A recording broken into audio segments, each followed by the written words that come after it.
안녕하세요. 패스트5 오피스 인테리어 브랜드 하이픈 디자인의 한정욱 팀장입니다. 오늘 바쁘신 와중에 웨비나에 이렇게 참석해 주셔서 정말로 감사드립니다. 먼저 하이픈 디자인 소개부터 좀 진행을 해볼게요. 저희 하이픈 디자인은 공유 오피스 1위, 패스트5가 만든 사무실 인테리어 전문 브랜드입니다. 패스트5가 실제로 운영해온 수십 개 지점의 사무실, 운영, 그리고 유지 보수 경험을 그대로 담아낸 것이 특징이고요. 패스트5는 지금까지 60개 이상의 공유 오피스, 누적 10만 평 이상의 오피스를 구축하고 직접 운영해 왔습니다. 저희 하이픈 디자인은 만들기만 하는 인테리어가 아니라 만든 뒤에 실제로 매일 운영하면서 얻은 데이터 기반의 인테리어라는 점이 큰 차이점입니다. 그리고 하이픈 디자인은 국내에서 처음으로 인테리어 멀티 브랜드 구조를 도입해 왔습니다. 프로젝트 목적과 예산, 조직 구조에 따라서 기본형인 하이픈 디자인, 예산 효율형인 5%, 테크 기업 전용 인테리어 코드, 장기 AS 10년 보장하는 10years, 공간 기반 컨설팅 기반으로 하는 기업 맞춤형 오피스핏, 그리고 ESG 친환경형 에코스페이스, 이렇게 각기 다른 6개 라인업으로 나눠져 있고 기업이 원하는 방향과 목적에 맞게 설계, 시공이 가능합니다. 여기 보시는 것들은 저희가 업계 최초로 인테리어를 처음 맡는 실무자분들을 위해 총무팀 혹은 운영팀 전용 콘텐츠와 가이드북을 만들어서 배포하고 있습니다. 저희 홈페이지에 접속해 보시면 쉽게 다운로드 받아보실 수 있습니다. 자, 그럼 오늘 주제를 시작해 보도록 하겠습니다. 오늘 웨비나에서는요, 단독 사업을 고민할 때 꼭 짚고 가야 하는 네 가지 질문을 함께 가보도록 하겠습니다. 첫 번째는 서울 오피스 시장이 현재 어떤 국면에 와 있는가입니다. 두 번째는 우리 회사에 맞는 사옥형 빌딩의 스펙은 어떤 것인가? 세 번째로는 브랜드와 조직 문화를 어떻게 사옥 설계 안에 녹여낼 것인가? 마지막 네 번째는 자가 사용과 임대, 수익 모델을 어떻게 조합해서 설계할 것인가에 대해서 얘기를 해보고자 합니다. 이 네 가지는 사실 따로따로가 아니라 시장 사이클이나 빌딩, 공간 운영을 한 세트로 묶어서 보셔야 단독 사옥이 진짜 자산이 됩니다. 아직 좀 감이 안 잡히시죠? 이제 본격적인 얘기를 좀 더 해보겠습니다. 이 슬라이드는 2024년부터 2025년까지 서울 오피스 시장의 공실률과 임대료 추이를 정리한 그래프입니다. 공실률은 5%에서 7%대로 완만하게 올라가고 있고, 동시에 임대료도 여전히 우상향하고 있습니다. 즉, 비어있는 면적은 조금 늘었지만 시장 전체가 하락한 상황은 아니고요. 특히 경쟁력 있는 GBD, 강남권, YBD, 여의도권의 오피스 임대료는 여전히 강세라고 보시면 됩니다. 따라서 좋은 건 더 비싸지고 애매한 거는 공실이 나는 양극화라고 보시는 게 맞습니다. 조금 더 쪼개서 볼게요. 서울 전체 평균인 공실률 6.8%보다 핵심 권역의 공실률이 조금 더 낮고 반면에 임대료는 훨씬 더 높은 상태입니다. 아까 말씀드린 강남이나 CBD, 여의도 같은 주요 업무 권역은 여전히 자리가 귀하고 임대료도 버티거나 오르고 있는 상황입니다. 거래량을 보자면 2024년도, 2025년도 들어서 다시 거래가 살아나는 흐름이 확인되고 있고요. 다만 투자 관점에서 보면 수익률은 여전히 낮은 구간에 있습니다. 그래서 지금 시장은 좋은 입지와 좋은 상품을 선별적으로 가져가는 쪽으로 무게가 실려 있다고 보시면 될 것 같습니다. 지금 보고 계신, 지금 보고 계신 그래프는 2021년부터 2025년까지 오피스 투자 수익률, 즉 캡레이트와 금리 흐름을 비교한 자료입니다. 이 그래프가 말하는 핵심은 하나입니다. 지금 시장에서는 투자 수익만 보고 오피스를 보유하기가 어렵다는 것입니다. 이 파란 막대는 캡레이트, 즉 오피스 임대 수익률에서 국고채 금리를 뺀 값입니다. 보시는 것처럼 스프레드가 계속 작아지고 있습니다. 무슨 말이냐면 오피스 임대에서 버는 수익이 국고채 이자보다 큰 차이가 없다는 의미입니다. 반면에 회색선은 국고채 회색선이 국고채 금리는 2022년부터 24년까지 크게 올라갔고 여전히 높은 편입니다. 금리가 높아지면 부동산 투자 매력은 더 떨어지게 마련이고, 따라서 정리하자면 임대료는 유지되고 있지만 금리는 올라가 있어 캡레이트이 낮아져 오피스를 투자 목적으로만 보유하는 것은 수익성이 거의 없다는 게 현재 시장의 특징입니다. 반대로 우리 회사가 직접 쓰는 사옥은 이야기가 좀 달라집니다. 임대료를 절감하고 브랜드나 조직 문화, 채용, 생산성까지 같이 얻을 수 있기 때문에 단순 투자 상품이 아니라 비즈니스 인프라로서의 사업 가치는 더 부각되는 시기라고 보시면 될 것 같습니다. 빌딩 매입자는 크게 세 가지 유형으로 나눌 수가 있습니다. 첫 번째는 오늘 웨비나의 주인공인 사옥형입니다. 우리 회사가 직접 쓰는 것을 목적으로 하고 있는 타입이죠. 두 번째는 임대 수익을 극대화하는 수익형. 세 번째는 매각 차익을 노리는 투자형입니다.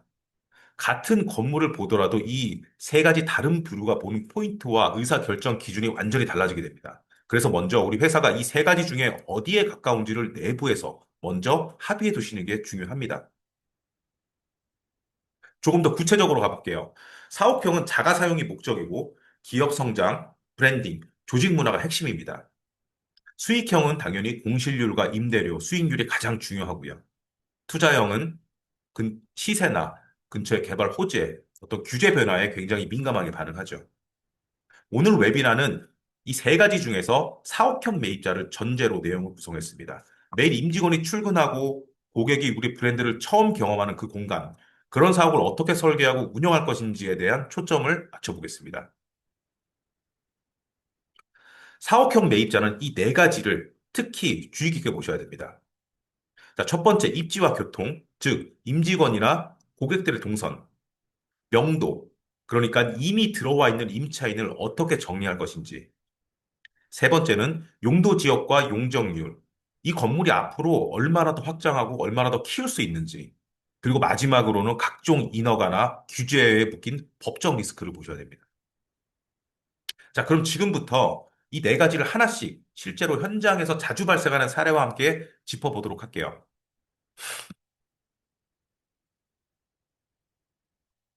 첫 번째 체크리스트는 입지와 교통입니다. 사옥을 어디에 둘 것인가를 결정할 때는 임직원이 어디서 출근하는지, 핵심 고객과 파트너사가 어디에서 움직이는지를 동시에 보셔야 됩니다. 예를 들어 CBD는 정부나 공공기관과의 접근성이 좋고, GBD 강남권역은 IT 스타트업들의 오피스가 집중되어 있죠. YBD는 금융보험사가 몰려 있고, 방문자 접근성이 좋습니다. 이런 권역별 특성을 바탕으로 우리 비즈니스에 가장 잘 맞는 생활권과 업무권이 어디에서부터 어디에서 시작인지 정리해 두시는 게 사업 입지의 출발입니다. 두 번째 체크리스트는 용도 지역과 용적률입니다. 사옥을 매입하고 나서 옥상에 라운지를 만들고 층수를 조금 더 올리고 싶어도 용도 지역과 용적률 때문에 아예 불가능한 경우가 실제로 많이 발생합니다. 첫 번째 사례를 보시면 옥상 라운지입니다. 많은 분들이 건물을 매입해서 옥상 부분을 여러 가지 형태로 활용하고자 하는데 기존 설계가 옥상을 상시 이용하는 공간으로 전제되어 있지 않거나 지붕이나 벽 구조물을 얻는 순간 연면적에 삽입돼서 불법 건축물로 행정명령을 받는 경우가 종종 있습니다. 두 번째 사례는 층수에 대한 증축입니다. 많은 건물을 매입하시는 분들이 대수선을 통해서 증축을 많이 고려를 하시는데요. 용적률이 남아 있음에도 불구하고 연면적이 늘어나서 법정 주차 대수도 같이 늘어야 해서 주차장을 더 만들 수 없는 순간 인허가 단계에서 막혀버리게 됩니다. 그래서 건물의 현재 용도, 남아있는 용적률, 그리고 법적 용적률 대비 여유를 먼저 체크해 보셔야 됩니다. 조금 더 구체적으로 보겠습니다. 상업 지역의 용적률은 대략 600에서 800% 사이이고 준주거 지역은 300에서 400% 사이인 경우가 많고요. 이미 이 수준까지 꽉 채워져 있는 건물은 외형은 멀쩡해 보여도 추가 증축이 사실상 불가능한 상태일 수 있습니다. 또한 건폐율과 구조적 안정성, 그리고 세대 구분의 가능 여부, 또 대수선 요건도 향후 리모델링을 방향을 결정하는 중요한 요소입니다. 한마디로 이 건물을 어디까지 키울 수 있는지를 숫자로 먼저 확인하는 것이 용도 지역과 용적률 체크의 핵심입니다. 자, 세 번째를 보겠습니다. 세 번째 체크리스트는 명도, 즉 기존 임차인에 대한 정리입니다.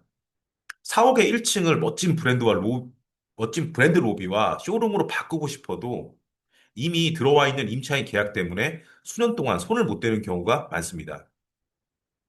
예를 들어 1층에 입주해 있는 임차인이 자녀 계약 기간이 3년 이상 남아 있고 그리고 상가 임대차 보호법상 계약갱신 요건 안에 들어있는 상가라면 보증금 규모와 권리금 협상까지 고려해 명도 비용이 상당히 커질 수 있고 기간도 딜레이 될 수 있습니다.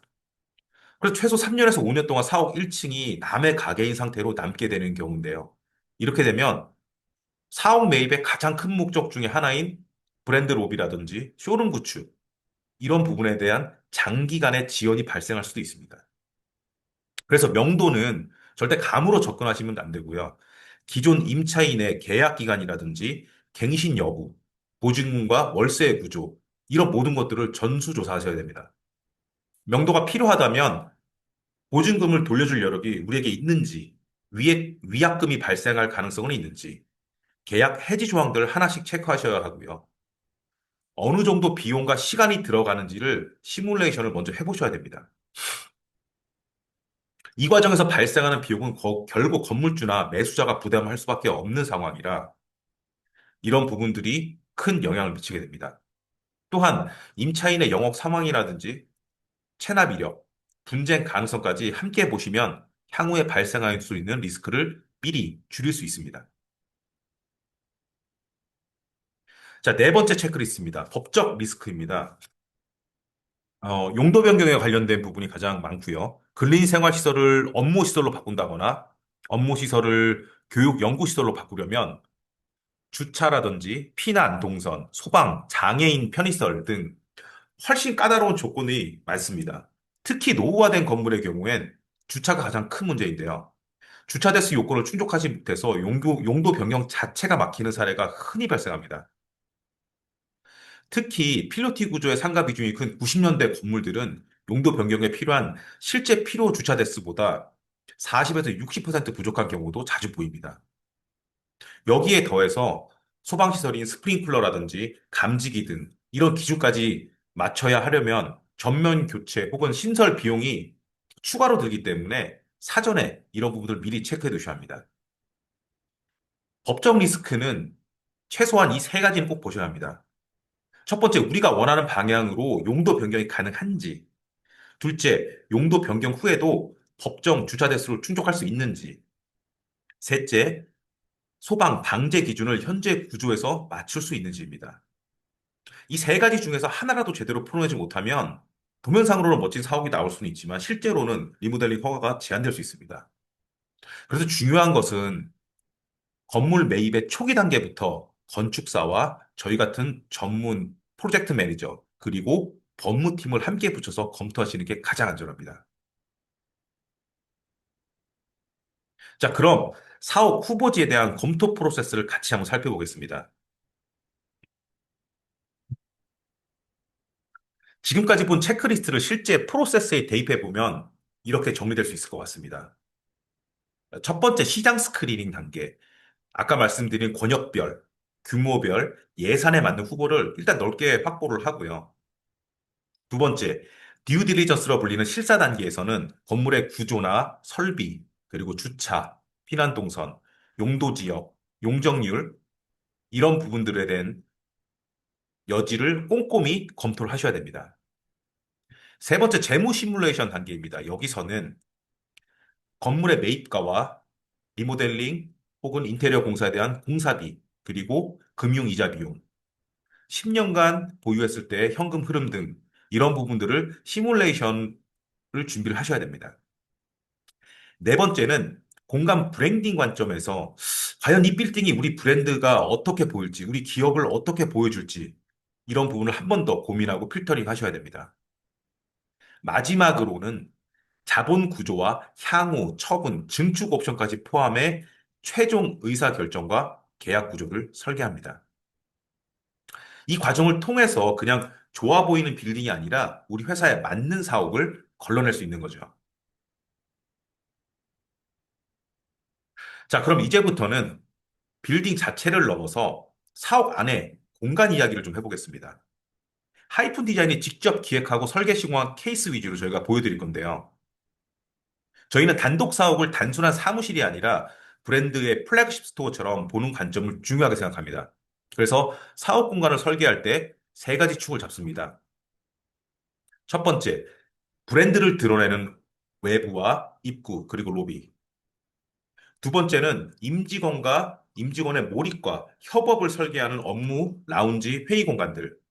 그리고 마지막으로는 고객과 파트너를 맞이하는 쇼룸, 세미나, 하스피탈리티 공간입니다. 지금부터 실제 사례 이미지를 보면서 이 세 가지 축을 어떻게 풀어내는지 설명을 드리겠습니다. 첫 번째 예입니다. 브랜드를 드러내는 외부나 입구 로비입니다. 이 사례는 1층 로비 라운지에 큰 미디어월을 배치해서 브랜드 영상과 제품 이미지를 반복적으로 노출한 모습입니다. 임직원과 방문객이 출입할 때마다 자연스럽게 우리 브랜드의 아이덴티티를 보게 되는 구조죠. 사옥의 1층 로비는 단순한 이동 동선이 아니라 브랜드의 첫인상을 설계하는 무대라는 관점에서 접근하셔야 됩니다. 자, 이 이미지는 1층 라운지의 브랜드 사이니지와 컬러를 포인트로 넣은 사례입니다. 전체 인테리어 톤은 차분하게 잡되 브랜드 컬러와 로고를 집중적으로 노출할 지점을 정해서 정체성을 명확히 보여주는 방식이죠. 사옥 로비를 설계하실 때 브랜드를 크게 붙이느냐 마느냐, 로고를 크게 붙이느냐 마느냐가 중요한 게 아니라 어디에서 어떤 장면으로 기억되게 만들 것인가, 이런 부분에 대한 고민이 훨씬 더 효과가 좋을 것 같습니다. 자, 두 번째 축은요. 임직원들의 몰입과 협업을 설계하는 영역입니다. 이 사례는 대형 회의실과 라운지를 폴딩 도어로 연결해서 상황에 따라 공간 크기를 유연하게 바꾸는 구조입니다. 문을 닫게 되면 20인 회의실, 문을 열게 되면 임직원 행사나 전사적인 타운홀 미팅 같은 걸 할 수 있는 라운지로 확장됩니다. 같은 면적 안이라도 이렇게 가변성을 두고 설계해두면 회의나 행사, 이벤트, 교육 등 다양한 시나리오를 한 공간에서 해결할 수 있습니다. 자, 이 사례는 영업 직군의 비중이 높은 조직의 업무 공간입니다. 고정석을 최소화하고 좌율좌석제를 도입해서 팀과 개인의 업무 패턴에 따라 다양한 타입의 자리를 선택할 수 있게 설계했습니다. 이렇게 하면 같은 면적에서도 좌석 효율이 상당히 올라가고요. 팀 단위로 움직이는 프로젝트 조직에 특히 잘 맞는 구조가 됩니다. 사업을 계획하실 때 어떤 직군이 얼마나 자주 자리에서 벗어나는지에 따라 고정석과 공유석의 비율을 생각해 보시면 좋을 것 같습니다. 자, 세 번째 축은 고객과 파트너를 맞이하는 공간입니다. 오피스로 바로 들어오기 전에 카페 같은 느낌의 1층 라운지에서 편하게 대기하고 대화할 수 있도록 설계한 사례입니다. 방문객 입장에서는 환대받는다는 인상을 받고 임직원 입장에서는 급하게 회의실을 잡지 않아도 되는 여유가 생깁니다. 사옥에 이런 하스피탈리티 공간이 잘 설계되어 있으면 고객 경험과 내부 업무 효율이 동시에 좋아지는 효과를 얻을 수 있습니다. 자, 이제 두 번째 원칙인 수직 동선의 스토리화를 보겠습니다. 1층과 저층에는 로비나 쇼룸, 카페, 라운지 기능을 집중적으로 배치했습니다. 출퇴근 동선이 맞닿아 있고 언제든 들릴 수 있는 위치이기 때문에 편안한 쇼파존과 캔팅, 회의실 등을 자연스럽게 연결해 쉼과 대화가 유연하게 일어나도록 설계한 모습입니다. 즉, 층별 프로그램을 위에서 찍어내는 것이 아니라 1층에서 옥상까지 어떤 이야기가 이어질지를 설정하는 접근입니다. 같은 원칙에 따라 조금 다르게 적용한 사례입니다. 벽면을 따라 선반장을 정교하게 구성해서 제품군을 체계적으로 전시하고 한쪽에는 상표와 인증서를 함께 배치해 이렇게 하면 이 공간을 지나는 사람마다 자연스럽게 그 회사에 대한 제품 포트폴리오와 회사의 연역, 신뢰도를 동시에 인정하게 되죠. 사옥의 1층과 저층은 단순한 대기 공간이 아니라 우리 회사가 무엇을 하는지를 한눈에 보여주는 전시장이 될 수 있습니다. 중상층은 본격적인 협업이 일어나는 층입니다. 이 사례에서는 각 층마다 업무 공간과 회의실, 탕비실 같은 공용 공간을 적절히 섞어서 배치했습니다. 이렇게 하면 동선이 과도하게 길어지지 않고 집중이 필요할 때마다 협업이 필요할 때 이동 피로를 줄일 수 있습니다. 결국 사옥의 중상층은 집중과 협업의 밸런스를 설계하는 구간이라고 보시면 될 것 같습니다. 자, 또 다른 중상층의 사례입니다. 층마다 작은 라운지와 F&B 코너, 스탠딩 테이블을 두어서 자연스럽게 우연한 대화와 짧은 협업이 일어나도록 설계했습니다. 형식적인 회의실 대신에 커피 한 잔 들고 짧게 이야기를 나누는 좋은 자리를 곳곳에 심어놓는 구조입니다. 이런 디테일들이 모이게 되면 조직 문화와 협업의 속도가 분명히 달라집니다. 자, 최상층과 루프탑은 뷰와 층고라는 강력한 자산을 가진 층입니다. 이 사례에서는 최상층을 대표실과 임원실, VIP 회의실로 활용한 사례가 있고요. 루프탑은 기업의 이벤트와 임직원 휴식 공간으로 쓰고 있습니다. 이렇게 상층부를 잘 설계하게 되면 사옥 전체의 상징성과 임직원의 만족도가 동시에 올라갑니다. 특히 외부 손님을 초대했을 때, 아, 이 회사의 사옥은 뭔가 다르다라는 인상을 강하게 남길 수가 있고요. 실제로 우측에 있는 사례는 대표님이 외부 손님들을 초대해서 바베큐 파티와 파티를 자주 하는 연운 장소이고 대표님의 만족도가 상당히 높았습니다. 자, 세 번째 원칙은 2025년 오피스 트렌드를 반영하는 것입니다. 이 사례는 F1 파트너였던 외국계 기업의 라운지인데 레이싱 트랙을 모티브로 한 조명과 멀티비전 화면으로 기업의 브랜드 아이덴티티를 공간 전체에 녹여냈습니다. 요즘 오피스는 단순히 일만 하는 공간이 아니라 브랜드 경험과 커뮤니티의 활동, 사내 이벤트가 함께 이루어지는 무대가 되고 있습니다. 단독 사업을 준비하실 때도 이런 경험적인 요소, 커뮤니티, 브랜딩 요소를 초기 컨셉 단계부터 같이 설계하는 게 가장 중요합니다. 자, 그러면 이제 실제 케이스를 좀 살펴보겠습니다. 첫 번째 사례는 LOCNC입니다. 이 건물은 지상부터 지하까지 용도가 명확하게 구분된 형태였고, 그에 맞춰 층별 기능을 재정의하는 작업이 핵심이었습니다. 루프탑은 바베큐 홀, 중간층은 오피스와 회의실, 캔틴, 1층은 손님을 맞이하는 라운지와 회의실, 지하 1층과 지하 2층은 라운지와 강당, 그리고 공유 오피스, 회의실, 캔틴으로 구성해서 외부 사용이 가능한 운영 수익을 만들 수 있는 구조로 설계했습니다. 자, 1층 라운지의 모습이고요. 손님이 오게 되면 여기서 대기하면서 커피나 차를 마시고 짧게 대화하거나 미팅하는 공간으로 활용됩니다. 지하층에 있는 공유 오피스 회의실의 모습입니다. 외부인들의 사용으로 운영 수익을 올리는 공간이기도 하죠. 죄송합니다. 마찬가지로 지하의 강당은 내부 행사도 할 수 있고 외부 대관도 하면서 추가적으로 수익을 올릴 수 있는 구조로 설계됐습니다. 팁을 하나 드리자면 지하층인데 이렇게 밝은가 하는 생각도 드실 텐데 이런 썬큰이라는 구조를 통해서 지하층이지만 최강이 밝게 들어오는 모습을 보실 수가 있습니다. 요새 신축하는 빌딩에 이런 시도를 많이 하고 있으니 매입 시 참고를 하시면 좋을 듯합니다. 옥상층 루프탑의 모습입니다. 아까 말씀드렸듯이 옥상의 바베큐 행사장입니다. 바깥에서 고기를 구워서 안에서 파티를 할 수 있는 구조이고 여기 대표님이 가장 좋아하는 공간 중에 하나입니다. 자, 이 사례는 조금 특이한데요.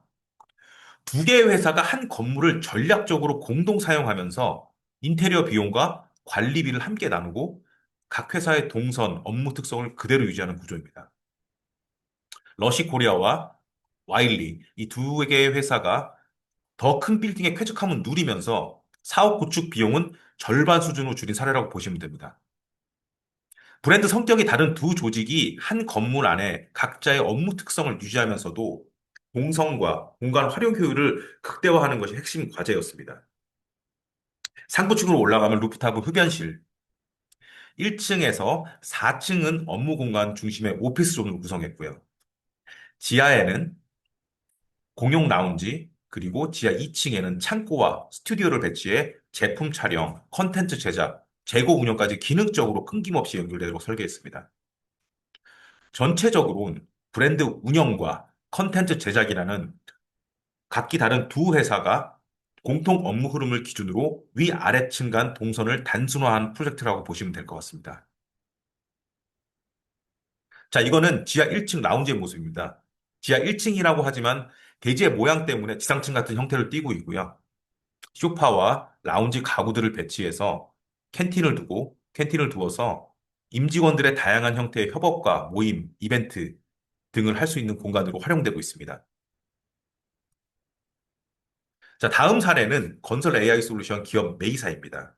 메이사는 빠르게 성장하는 조직 특성 때문에 층별로 명확한 업무 기능을 분리하는 것이 가장 중요한 요구였습니다.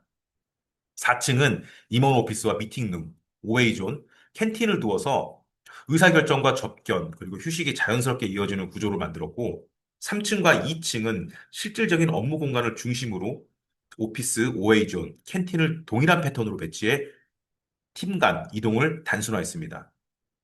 1층은 마찬가지로 라운지와 미팅룸, 폰부스를 배치해 내부 협업과 외부 방문객 대응을 모두 처리할 수 있는 멀티 퍼블릭 존으로 설정했고요. 전체적으로는 빠른 협업과 명확한 층별 업무 기능을 동시에 확보하는 것을 목표로 설계한 프로젝트입니다. 아까 보신 1층 라운지 모습입니다. 브랜드 사이니지와 컬러를 포인트로 넣어서 회사의 아이덴티티를 극명히 보여주고자 했습니다. 자, 이번 사례는 금융교육과 경제지식 콘텐츠로 유명한 유목민 님이 운영하시는 시그널 리포트 사옥입니다.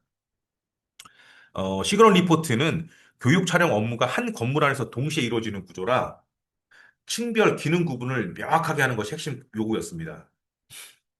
5층은 샤워룸과 베드룸 등 대표님의 프라이빗한 공간이 들어가 있고요.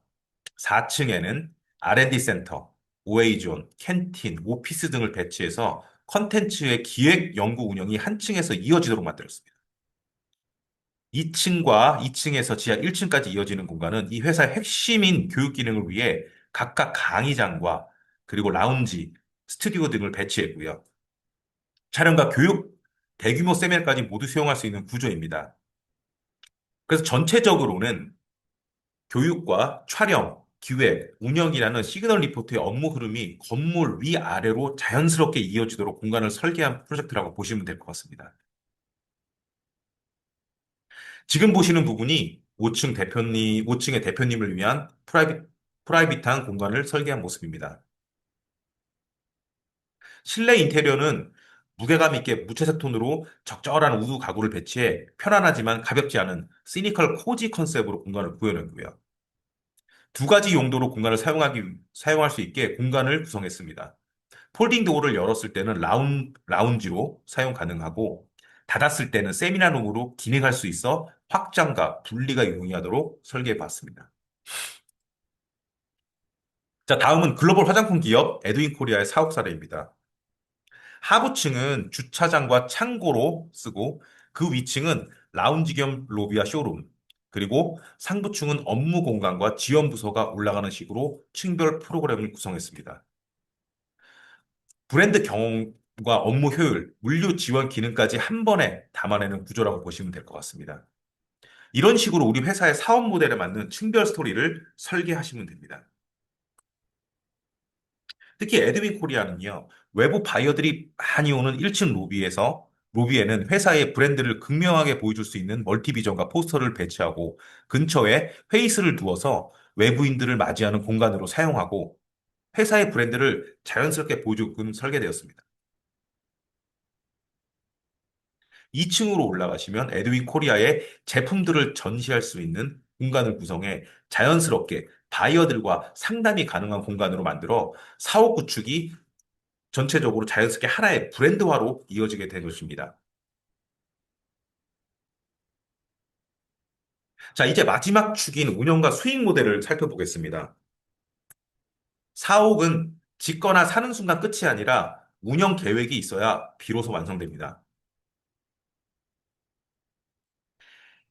A 시나리오는 100% 자기 사용입니다. 브랜드 조직 문화에서 최적이지만 공실이 생기면 비용을 전부 우리가 떠안아야 합니다. 자, B 시나리오는 자가 60%, 임대 40%의 복합형입니다. 고정비 일부를 임대 수익으로 상세하고 시장 사이클에 따라 임대 비중을 조정할 수 있는 유연성이 장점이죠.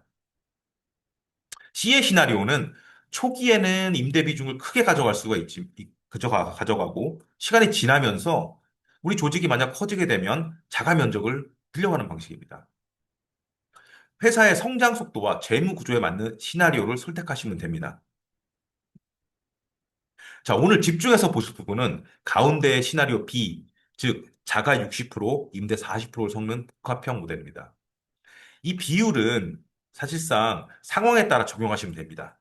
절대적인 숫자는 아니고요. 이 구조의 장점은 단순합니다. 고정비 일부를 임대 수익으로 상쇄하고 시장 상황에 맞게 유연하게 대응할 수 있다는 점입니다.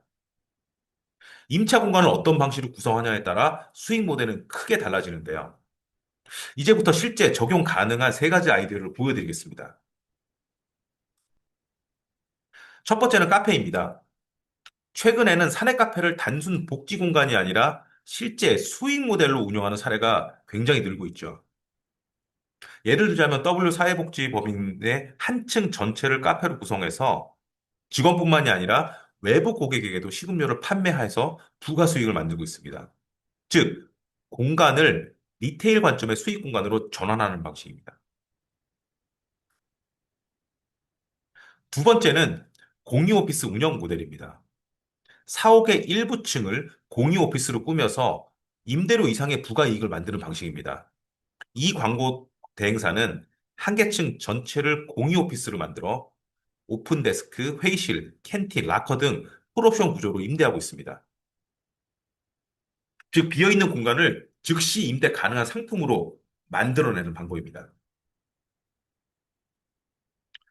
세 번째는 드물지만 꽤 재밌는 사례인데요. 컨벤션홀이나 강당의 대여 모델입니다. 대규모 강당을 갖춘 중소형 빌딩이 거의 없기 때문에 이를 보유하는 것만으로도 임대 가치가 매우 높습니다. H제약사는 지하 강당을 만들 때 이동식 벽을 설치해서 4개의 공간으로 분리하도록 구성했고, 사내 행사 이외에도 외부 대여를 통해서 안정적인 부가 수익을 만들어내고 있습니다. 즉, 사옥 내 이벤트 공간을 수익성 있는 플랫폼으로 확장한 사례라고 보시면 됩니다. 정리하자면 시나리오 B처럼 자가와 임대를 혼합하고 층별 기능을 수익 중심에서 재구성하면 사옥 구축 비용도 낮추면서 지속적인 캐시플로우도 만들어낼 수 있습니다. 자, 좋은 사업 프로젝트를 망치는 5가지 리스크. 마지막으로 체크 포인트 한번 확인해 보겠습니다. 사업 프로젝트가 실패하는 이유는 의외로 단순합니다. 지금 보시는 5가지 리스크 때문이거든요. 첫 번째, 시장 사이클을 무시한 매입입니다. 공실률이든지 거래량, 캡레이 변화가 뚜렷한데도 감으로 건물을 매입하게 되면 리스크는 커집니다. 시장 지표를 반드시 체크해야 됩니다. 두 번째는 명도, 법적 이슈를 과소평가하는 것입니다. 어떻게 되겠지? 얘기해보면 풀리겠지? 이렇게 접근했을 경우에 낭패를 보는 경우가 굉장히 많습니다. 임차인의 계약 혹은 계약 갱신 요구권, 용도 변경의 가능성은 사업 구축의 출발점이기 때문에 초기에 검토가 아주 중요합니다. 세 번째는 공사비와 금융 비용을 낮게 잡는 문제입니다. 공사비는 계속 매년 오르고 있고 금리도 변동성이 상당히 크기 때문에 보수적으로 반영하지 않으면 후에 전체적인 예산이 무너지게 됩니다. 네 번째는 운영 모델의 부재입니다. 어떻게 사용할 것인가, 어떻게 임대할 것인가, 어떻게 관리할 것인가에 대한 전략 없이 매입하게 되면 결국 모든 고정비를 기업이 떠안게 됩니다. 사업의 구축에 있어서는 운영 전략이 필수적으로 있어야 지속 가능합니다. 자, 마지막으로는 브랜드 조직 문화의 미정렬입니다. 브랜드가 주고자 하는 메시지, 우리 회사가 일하고자 하는 방식, 이런 것들이 디자인과 따로 놀면 비용은 쓰고 효과는 못 얻는 결과가 나오게 됩니다. 자, 이 5가지를 피하게 되면 사업 프로젝트의 실패 확률을 크게 줄일 수 있습니다. 네, 감사합니다. 이상으로 오늘 웨비나 발표를 모두 마치도록 하겠습니다.